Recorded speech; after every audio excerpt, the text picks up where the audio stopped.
Just a question that occurred to me just now was this idea of um, just because there's the inner experience of the body, and that correlates with movements and intentions. So this kind of idea of cause and effect that, from my perspective, I don't have any control over what your hand does, but there seems to be a connection between my inner sensation of my hands and what comes and goes. Or if I drink some water and I feel the coolness inside the body, Hmm. there's this cause and effect, which kind of is what gives rise to that sense of I am the body, I'm the person, I'm the individual, I'm limited.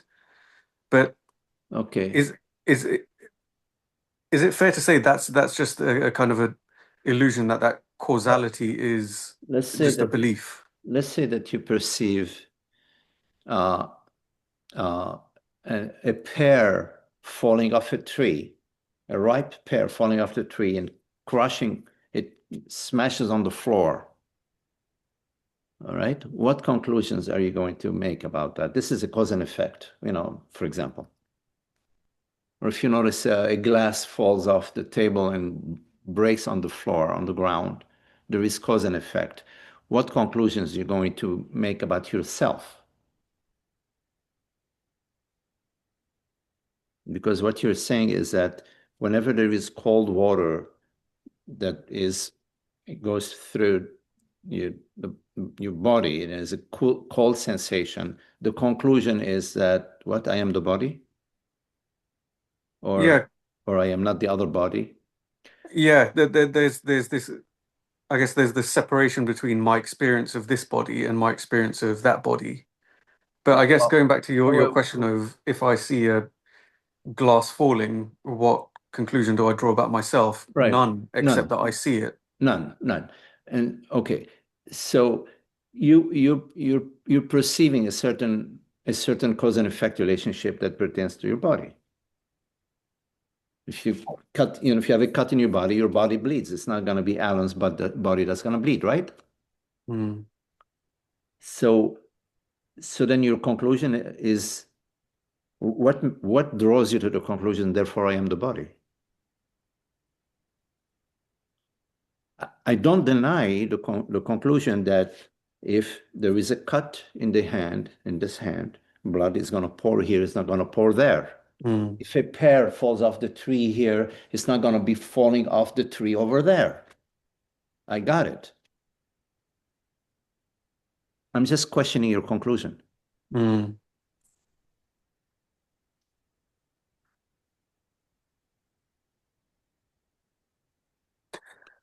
I guess it goes to what you were saying earlier to Ashil that there's no separation between inner and outer. Whereas I guess my presumption is there is separation between inner and outer. There's the inner sense of body, which is exclusive, and the outer kind of motion. And it feels like there's this intentionality that drives the movement of this body. But with that same intentionality, I can't make a pear fall from the tree. Yeah, that's true. There is a certain relationship between the intentionality that arises in relation to the body, like I can choose to move my hand, right? But I cannot choose to make that chair move or the pear fall off the tree. I agree with that. There is a particular relationship between the intentionality that is sort of programmed within the body mind in relation to the body mind, and there is and it's limited, is precise, which I agree with you, but I question your conclusion. Yeah, I guess I've got no reason to conclude that there's a separate individuality there. It's something to look at. I mean, Mm. agreeing that that there are particular relationships, certain fields of causality and effect. I cannot make this acorn become an oak tree, but the acorn somehow can become an oak tree, right? That there are particular fields of causality that also pertain to the particular body minds, this body mind, that body mind, etc. But I just question the conclusion, that therefore I am the body, conclusion number one, or conclusion number two, that I am consciousness, but there are separate consciousnesses. What makes you conclude there's a separate consciousness that is operating within the acorn or operating within the body mind that is called Magdi, or operating within the body mind that's called Kunal? What makes you come to this conclusion? Mm. Maybe you're starting with that conclusion. Maybe, I'm not saying that. You have to look into it for yourself. What if you start with no conclusion? Mm. So in your perceptual field, you're perceiving certain relationships between thoughts and movement of your hand. This relationship, you're perceiving it with an awareness, right? Yeah. You're also perceiving with an awareness a glass falling and breaking. You're also perceiving with an awareness somebody, your neighbor, driving their car. All of these are appearing within the same space of awareness, right? Mm. Their appearances are appearing equally within the same space of awareness. Are you with me? Yeah. Yeah. And the spaciousness of awareness isn't saying, oh, well, that's not me, that's me, that's not me, that's me. Right? Mm. What is it that's saying that's me and that's not me? Yeah. The mind is making, I guess, illegitimate assumptions that distinguishes between different types of perceptions, but actually the space in which all of the perceptions are held is indivisible. There's Right. there's there's there's nothing here and there. Right. But it's not just distinguishing it. It makes sense to distinguish. This Mm. is water, this is stone, this is a tree. These are distinctions. I'm Mm. talking more about identification, saying that this is me and this is not me. Yes. Yes. I see. Yeah, yeah. Uh, So it's an interesting question, like, am I starting with that assumption? And yes, you may find that, yes, we are starting with that assumption, which is referred to as separation consciousness. The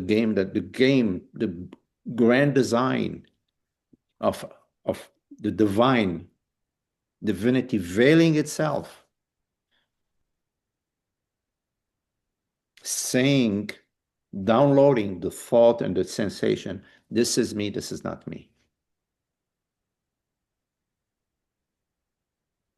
So there is a grand design, and we are in the midst of this grand design, contemplating and awakening to this design. We're going, whoa. Everything is appearing within the same space of awareness, and I am this awareness, and this awareness perceives everything equally. It knows this is a tree, this is a table, this is a chair, the concepts. Mm. It's not limited by the concepts. It includes the concepts, but does not say this is me, this is not me. Something else says this is me and this is not me. It's not awareness that says that. Something else. What is this something else? It's just an ancient, old, ancestral, genetic pattern of separation Mm. that is ancient We can say, well, it started when my father didn't, or my mother didn't love me enough. You could say that, but it's even older than that. And it doesn't, it doesn't really matter. You don't have to decipher. You cannot decipher the ancestry of separation consciousness. But what you can do is you can heal it now. Mm. You can bring an end. You can bring an end to that pattern now in your lifetime, in this lifetime.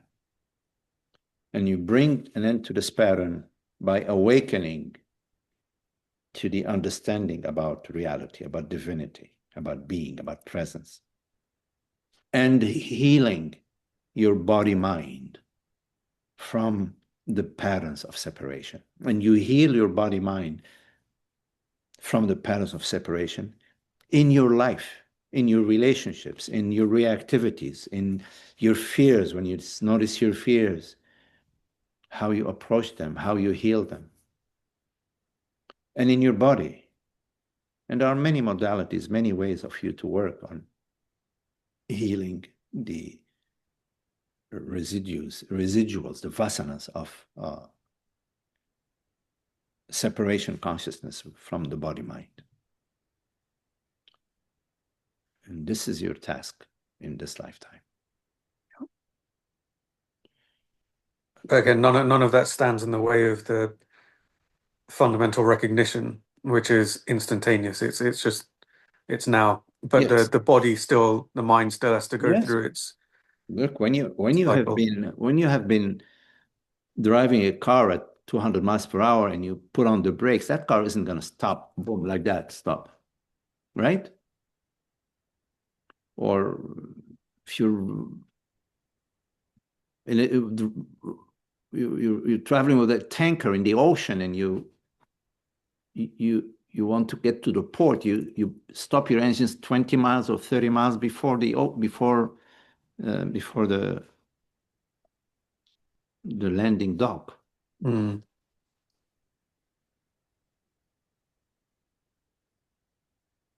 Yeah. No, that's really clear. Thank you, Magdi. Really appreciate that. Yeah, you need to come to clarity Yeah. that I does not refer to a personal body mind. There are body minds, or events, or thoughts, but I does not refer to anything specific. It's all I. Mm. Yeah. Atman is Brahman. Your manifestation is the unmanifest. They're not two. You need to come clear to that about that. Experientially, in everything you perceive, is there anything that's separate from you? Mind says, "Oh yeah, that's out there," but Mm. the fact that mind says is out there, does that mean just because the mind says, "Oh, that's out there," that it is in fact out there? Mm. You go to your experience. Your experience is it's all there. I don't know where there is. Here, it's in awareness. It's whatever it is, Yeah. right? So that you need to come to clarity about that. Just keep revisiting that until it's clear. It's clear. But at the same time, you're living your life. Mm. She's irritating you. Your boss is, your neighbor is doing this. Your government is doing that. It's irritating you. You want things to be different. Your expectations are not being met. You invite people that come late to the irritate. There is stuff to look at, within, not to deny them. You have to be very genuine and honest and sincere with yourself and transparent to yourself and true to yourself to just see these things and explore them and heal them. And I'm available for whatever questions you have in that direction. That's important part of the integration process. Mm. Thank you. No, that's crystal clear. Crystal clear. Okay, good to see you again. Thank you.